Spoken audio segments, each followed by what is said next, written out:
Hello, my name is Lindsay Sanderson and I serve as the moderator of the National Synod of Scotland for the United Reformed Church. In 2017, as part of a sabbatical, I began exploring more contemplative styles of prayer, drawing on both Ignatian spirituality but also a secular mindfulness approach. I have found that this provides me with a rhythm and pattern of prayer that supports me in my discipleship. Today's theme is God creates. If we turn to the words of Scripture, we can see that this is a truth proclaimed and celebrated by the psalmist. In Psalm 139 we read, "I praise you, for I am fearfully and wonderfully made. Wonderful are your works, that I know well."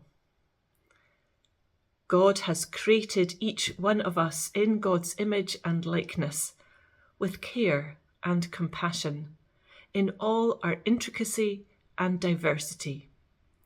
The shades of our skin tones, the textures of our hair, the shapes of our eyes, the ways in which our brains function.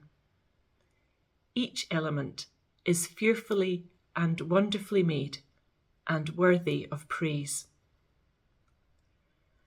As we reflect on that affirmation of the psalmist, I invite you to join with me in a time of prayer which focuses on our breathing. Please pray with me. Turn your attention to your breathing, something that happens every moment of life's journey, but something we rarely notice unless it is causing us difficulty. Notice the sensations of air entering your body, its relative coolness, the feeling of your chest, lungs, diaphragm expanding. And then notice the sensations of air leaving your body, the warmth of air moving through your mouth or nose, your chest or lungs contracting. As you breathe, acknowledge this gift of life which comes to us from God who creates.